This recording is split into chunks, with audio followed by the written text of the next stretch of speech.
Pour moi, pour que je me détache de la pornographie ainsi que la masturbation, c'était via ces trois éléments.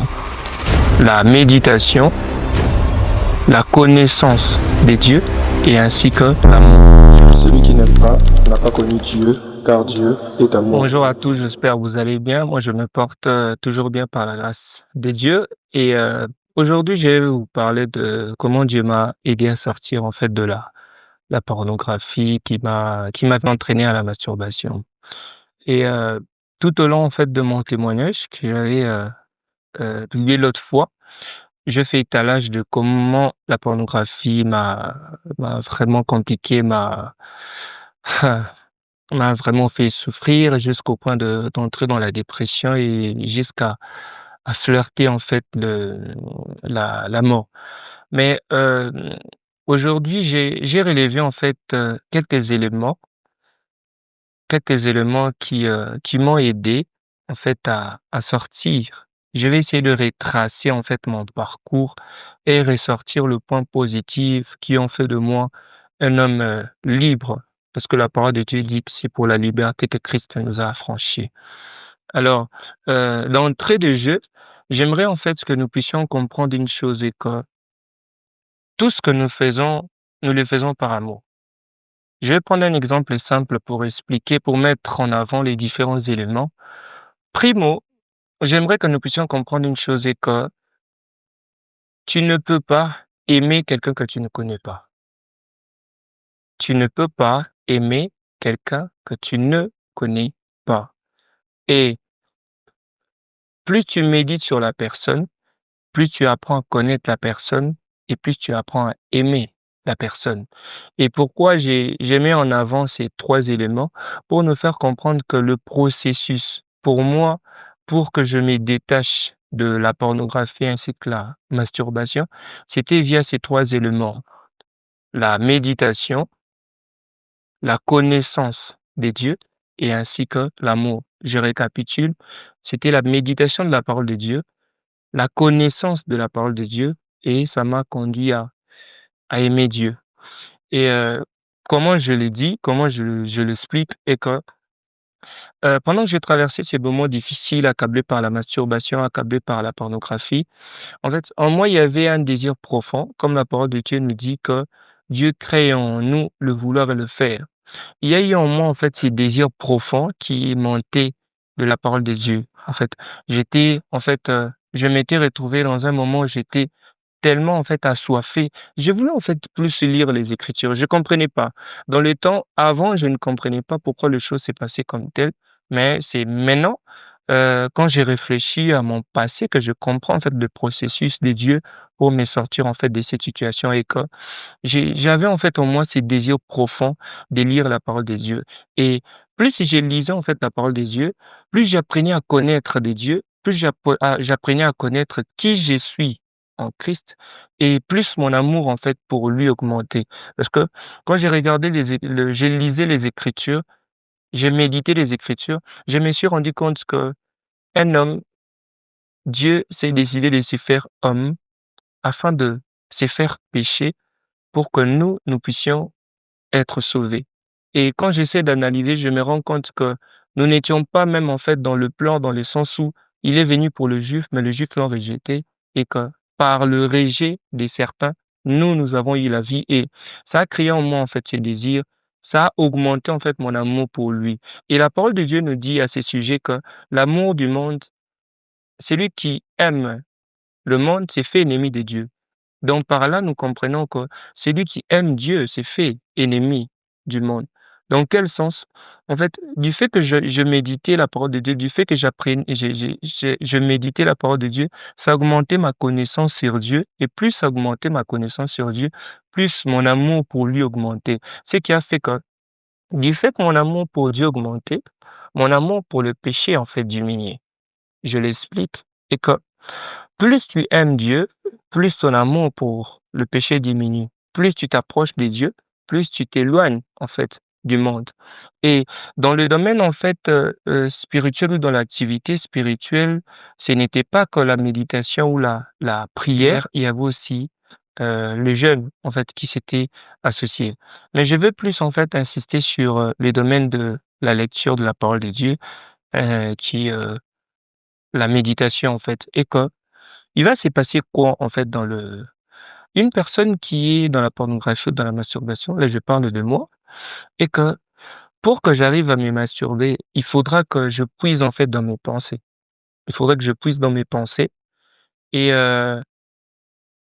il faudra que je puise, en fait, dans mes pensées et quel a été, en fait, le rôle de la parole des dieux ou la méditation par rapport à ces processus? Et que à chaque fois qu'il y avait, en fait, une pensée qui montait en moi, il y avait comme une contre-pensée qui venait pour contrecarrer, en fait, la mauvaise pensée. Genre, tu entends une voix qui te dit, «Même si tu t'es masturbé, qu'est-ce que ça fait d'ailleurs? Personne ne va te voir». Il y a eu, en fait, une autre voix qui surgit et qui te rappelle les Écritures. Parce que n'oublions pas, la parole de Dieu nous dit que le Saint-Esprit vous rappellera toutes choses. Et on ne peut pas te rappeler une chose dont tu ne connais pas. Et c'est en fait ça, c'est que le Saint-Esprit, qu'est-ce qu'il fait? Il crée en nous les désirs de lire les Écritures. Et quand nous lisons les Écritures, c'est comme un stock que nous faisons. Et le jour où on est tenté, le Saint-Esprit nous les rappelle. Daniel, tu sais que la parole de Dieu nous dit que ton corps est le temple du Saint-Esprit et que celui qui se lie, par exemple, à une prostituée, il devient un seul corps. Et que tout ça là, quand tu as maintenant des pensées qui se présentent devant toi comme des chemins, tu choisis. Tu te dis que j'ai été créé à l'image de Dieu et mon corps est le temple de Dieu, donc je dois rendre gloire à Dieu. Et tu optes pour la vérité. Et en fait, ça serait un mensonge pour moi de me dire que je n'ai pas de mauvaises pensées. Non, les mauvaises pensées viennent. Mais sauf que par Dieu, on apprend maintenant à faire le tri. Car la parole de Dieu dit tout ce qui est pur, tout ce qui est vrai, tout ce qui est louable, tout ce qui mérite l'approbation, soit l'objet de vos pensées. Ce qui fait que quand les mauvaises pensées viennent, je les passe à la lumière de la parole de Dieu. Et quand ça ne correspond pas, quand ce n'est pas compatible à la parole de Dieu, je déclasse. C'est un combat, mais nous sommes plus que vainqueurs par Christ qui nous a fortifiés. Et en fait, l'importance de la parole de Dieu n'était pas que dans le tri de ce qui était mauvaise ou bonne pensée, mais aussi, en fait, dans une sorte de renouvellement d'intelligence. La parole de Dieu, d'ailleurs, le dit: «Ne vous conformez pas au siècle présent, mais soyez transformés par le renouvellement de l'intelligence». Et à quel stade exactement ça a opéré? Et que il aurait fallu maintenant que j'observe mon entourage, parce que tu ne peux pas guérir dans un environnement qui t'a rendu malade. D'où il aurait fallu que j'observe maintenant quel était en fait le facteur favorisant ou des facteurs déclenchants ou des épines irritatives qui me poussaient à me masturber. Je donne un exemple simple. Tu es dans un entourage de gens qui aiment très souvent, à tout moment, parler des choses impudiques. Plus ils disent ces choses, plus ça crée en toi ces désirs-là. Tu as, par exemple, entre guillemets, des amis qui, regardent des films pornographiques, des films pour adultes ou des séries trop sensuelles ou de films sensuels. Quand tu les regardes, en fait, ça te stimule, en fait. C'est comme si ça t'excitait et ça te pousse à revenir à ces mêmes choses. Pas seulement ça, il suffit de regarder ton téléphone. Il y a, facilement, tu sais, recourir à des séquences bizarres, à des sites qui peuvent facilement te pousser à ça.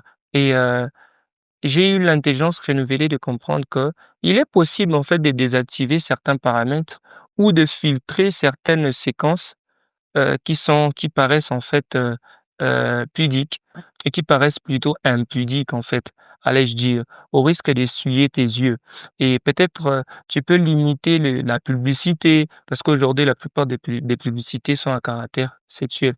Tout ça, tous ces facteurs-là ou peut-être, tu avais l'habitude de te réveiller, à un moment là, tu t'es retrouvé seul et facilement tu rentrais dans ces choses. En fait, qu'est-ce qu'a fait Dieu par rapport à cette situation et que il m'a d'abord détaché de certains paramètres afin que j'apprenne à être mature pour que le jour où je suis exposé à ces mêmes choses, que je ne réagisse pas ou plus de la même manière. Parce que le même cause, certes, produisent les mêmes effets, mais lorsque en moi je change, lorsque la chair a été crucifiée, parce que l'objectif de tous ces processus était de crucifier la chair afin que l'esprit vive. Parce que s'il y a des facteurs qui sont en mesure de stimuler la chair, le jour où la chair meurt, quand le facteur vient, ils ne trouvent pas la chair et par conséquent, ils ne peuvent pas te stimuler toi. Et c'est exactement le processus en fait que Dieu a opéré. Parce qu'aujourd'hui, que je ne vous mente pas, je suis exposé aux mêmes choses. Mais le même chose ne produit plus le même effet. Pourquoi? Parce que il y a eu en fait une transformation. C'est pourquoi j'insisterai sur le fait qu'il doit y avoir un changement intérieur d'abord avant que le changement puisse être extérieur. Parce que on ne traite pas la maladie en attaquant le symptôme de la maladie. On traite la maladie en attaquant plutôt, j'allais dire, le cause de la maladie, l'étiologie de la maladie. Et l'étiologie de la maladie, c'était tu tues en fait ta chair de manière à ce que l'esprit puisse s'exprimer. Et c'est un combat de chaque jour, qu'on ne vous mente pas. La chair, on la crucifie chaque jour. Parce que le jour où tu arrêtes de crucifier la chair, c'est la chair qui va te crucifier, hein. Donc, en fait, c'était ça. Et s'il faut clore, en fait, toute cette séquence, et que ce n'est pas, en fait, un processus ou un modèle absolu pour tout être humain. Le chemin par lequel je suis passé, peut-être toi tu es dans ça, mais Dieu n'utilisera pas peut-être le même procédure pour que tu sortes de cette chose. Ce n'est pas la procédure absolue. Mais j'aimerais que tu retiennes une chose, j'insiste, et que insiste, développe en fait ta romance avec Dieu, parce que plus tu aimes Dieu, plus ton amour pour le péché diminue. Je ne te parlerai pas, ne retiens même pas, peut-être pas le processus, mais s'il faut une chose que tu retiennes et que développe ton amour avec Dieu. Parce que plus tu aimes Dieu, ta fréquence d'aller à l'église ne te garantit pas l'amour de Dieu. Lire la Bible aussi non plus ne te garantit pas l'amour de Dieu.